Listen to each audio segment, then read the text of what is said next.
Hi, my name is Zach Kersey, and this is my submission to the Rockler Bent Wood Challenge. I made a custom ukulele for my friend Jack Jenkins using wood that was left over from my first instrument project, which was a custom guitar that I made for myself over the summer. The sides and back are made of western red cedar, and the top and the neck are made from maple that was salvaged from the North Grafton Library that was from the 1930s. You can see my guitar mold on the left hanging up, and my ukulele mold, which was made out of plywood and some pieces of scrap 2x4 there in the foreground. To bend the western red cedar, I cut the strips to size on the bandsaw and then wet them for a few minutes. And I have a Luthiers bending iron there. This is my mold that I made for Jack, his guitar. I based it off a tenor ukulele that I own. The dimensions changed as I worked on it. I looked up and did a lot of research on how to bend the sides for the guitar. My very first time trying to bend the sides, I snapped the piece, and I ended up snapping two pieces for this project. Luckily, I had a few spares. But basically, I started out with some quarter sawn book matched pieces that were left over, and I had to buy more side wood. You can see I traced from the mold directly onto those pieces, and using my router, I inlaid some pistachio for the rosette. And using some plans from a book that I bought, I braced the inside using some scrap maple that I had. I mostly did the bending by feel because a lot of the books that I read didn't give a lot of really direct information. But as you can see from this piece here that my daughter's filming, it didn't always go so great. You're really trying to do it by eye and then hold it up to the mold and see once you get close. And then once you get close, you clamp it into place once the wood is malleable enough. And the steam itself softens the resins in the wood. That's her crossing her fingers. And you're just pushing it to the limits. The ukulele has really tight curves that you have to be really careful not to overdo it. I find that running it across the iron lets you do some softer movements, but there I pushed it a little bit too hard, and we got a snap, which just about broke my heart. But a few tries later, I had enough wood bent properly to place it into the molds and then put the mold back together and trim the ends. The internal bracings have to be supported by curved wood that goes along the top and the bottom of the instrument. And so to do that, I got a 5mm strip of maple and then set up a temporary fence on my bandsaw and set it to 4mm so that I could push the piece and make the cuts enough to run them along the top.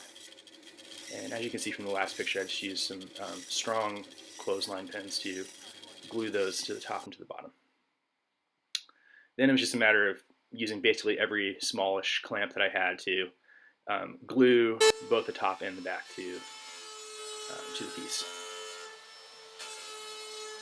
Once I had the back on, I used my trim bit on my palm router to trim it down to size. And this is where I realized that I screwed up. I didn't get the lining for the top perfectly straight, and because of that, there was a pretty dramatic curve that you can just see from this angle on the top of the instrument, and that's supposed to be dead flat. So what I ended up having to do was ditch the red cedar and use this piece of maple that I had from just my collection of reclaimed wood from the library in my town. I was able to save the rosette, thankfully, and just inlay that using a larger router bit and setting up basically a compass within the wood to run the router around in a perfect circle. Coming up is when you see that I realized I messed up, and this set me back about 10 hours, which was a real shame. And here's my face when I realized what I did.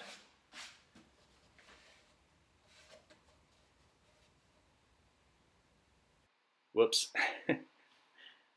So once I had the new piece glued on, I used a router bit to channel out just a really small inlay on the sides that I used to put in these pieces of plastic using super glue, and those prevent moisture loss from the end grain. This here is the neck, which was made from maple, and I used pistachios for the headstock. And the fingerboard, I also used just a strip of maple from the wood that I had from the library. And that went pretty seamlessly, and the neck came out really great.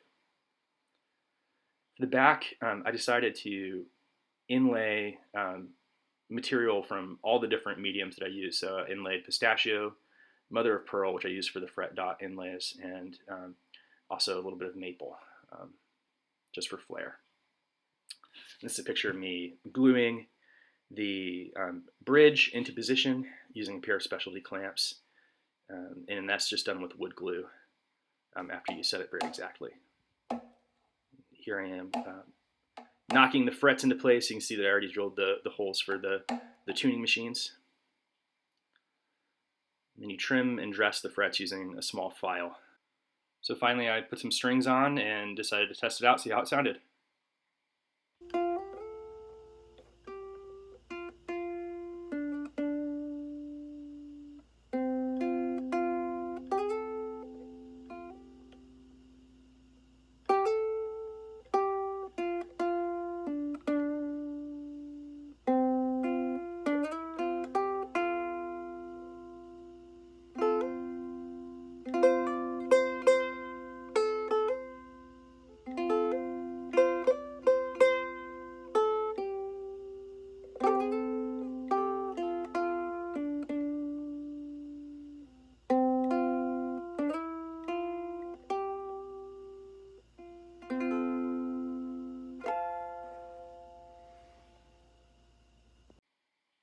After that first time playing the instrument, I removed the strings and started to apply the finish. I used boiled linseed oil and just a simple shellac, which really brought out a beautiful shine, especially all the pistachio accent pieces on the end cap and the neck and the headstock.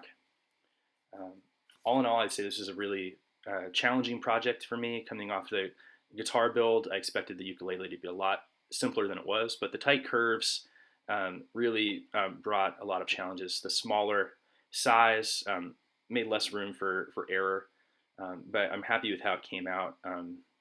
The materials were all sustainably sourced from a Sawyer on the West Coast, and the red cedar just has amazing resonance for such a small instrument. I custom fit a case to make sure that it fit right, sent it out to my friend Jack, and now thankfully he gets to play it.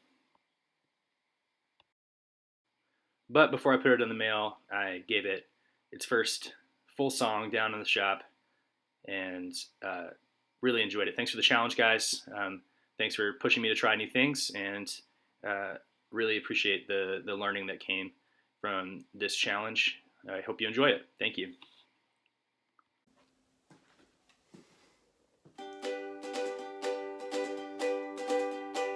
One fine morning, when this life is over, I'll fly away.